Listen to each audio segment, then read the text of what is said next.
Hey, Beverly. Thank you so much for sharing. I apologize for having to do this reply in my car.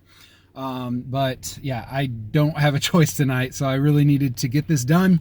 And I get to do it while I'm playing Mr. Mom. So hey, you mentioned several things that I wanted to address.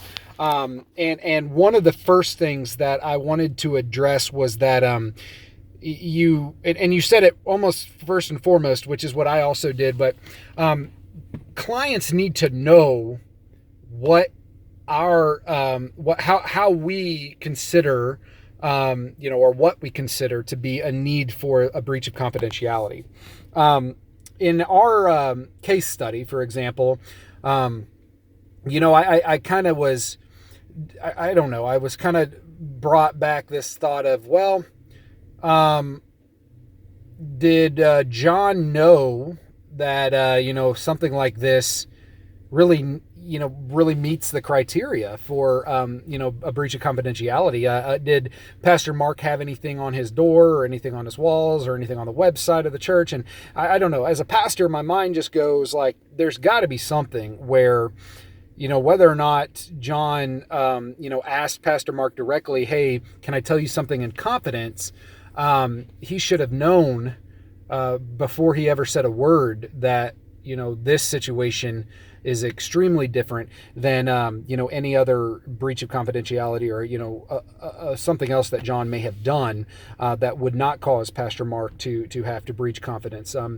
Now, I know that this isn't specifically about our case study, at least our discussion board was a little different, but, in my personal life, I'm a pastor through Missio Mosaic, which is an extension of the National Association of Evangelicals. And although the NAE has their own set of standards and ethics codes that we abide by, they're pretty loose. And I don't mean like they're soft or easy. I just mean that they're flexible. They allow the pastor or the counselor to really develop their own set of codes of what they see and what they deem fit as necessary for a breach of confidence.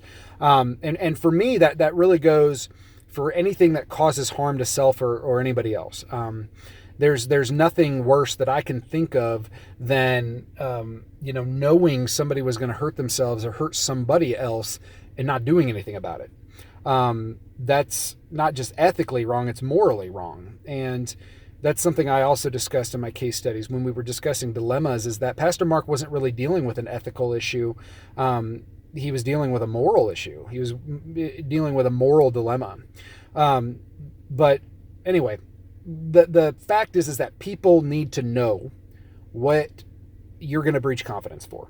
And if you're not posting that and someone gets all upset because you've breached confidence or it destroyed something valuable to you, such as your reputation or your character, because you had to breach that confidence, either ethically, morally, or both, and that person didn't know, well, then that's on you, right? Because you are responsible to let that client know. And I just wanted to hit that hard, because if you know, you know. And if John, for instance, knew that, Pastor Mark needed to report something like that, of that nature, even if he had, a parishioner, clergy, whatever, he was going to report it. It's child molestation, child endangerment. That's morally and ethically absolutely must be reported. So thank you for sharing. And I look forward to, our journey together in the next 6 weeks. God bless.